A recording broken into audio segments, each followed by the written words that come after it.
안녕하세요. 이야기 전달자 긴코털이라고 합니다.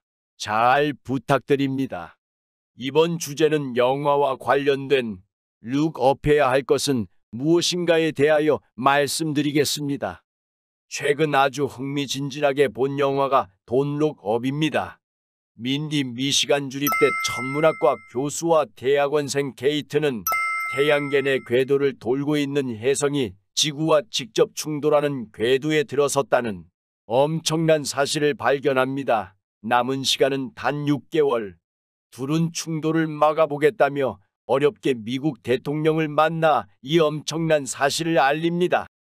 과학자 양반, 지난 2년 동안 지구 종말에 관해 얼마나 많은 회의를 했는지 알아요? 감흥, 기근, 오존층 구멍 너무 지겨워. 상식적인 흐름이라면 그야말로 난리가 나고 구체적인 방법을 찾았겠지만 그러나 이건 다큐가 아닌 영화, 그것도 블랙 코미디 영화가 아니겠습니까? 대통령의 반응에 실망한 둘은 어떻게든 이 사실을 널리 알려야겠다는 마음에 TV 인기 토크쇼에 출연합니다.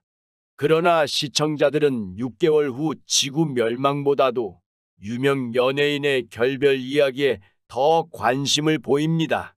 좌절해 있던 어느 날 대통령이 갑자기 이들을 찾습니다.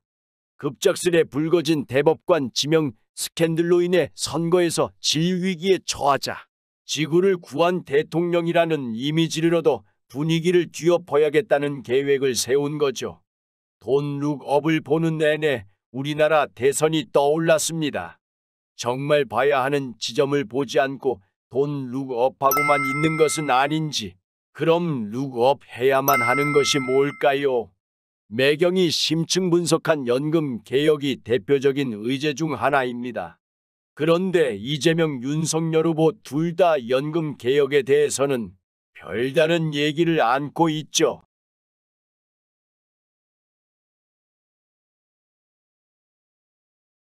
이 정도의 수준에 머무르고 있습니다. 이뿐인가요?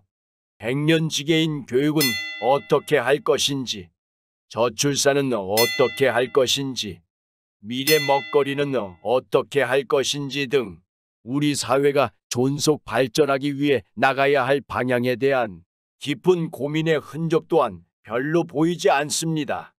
그저 공허한 수치의 나열과 나라 국간을 맘껏 풀겠다는 포퓰리즘적 약속만이 반칩니다. 이번 호의 커버스토리 대선 후보 경제 공약 대부를 준비한 것은 이런 이유에서입니다.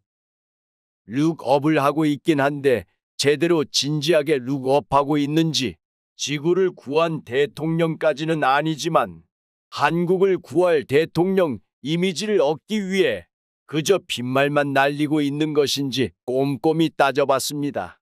사실 대선 후보만 돈 룩업이 아닙니다. 국민도 가리키는 지점이 아닌 손가락을 보고 있는 건지 모르겠습니다. 한쪽에서 당장 6개월 후 전 인류가 절멸할지 모른다는데 바람 피워서 헤어졌다는 스타들 가십에만 관심을 두고 열광하는 시청자처럼요. 다시 돈 룩업 얘기로 돌아가 볼까요? 그래서 어쨌든 우여곡절 끝에 해성 충돌을 피했냐고요? 영화에서 확인하시기 바랍니다.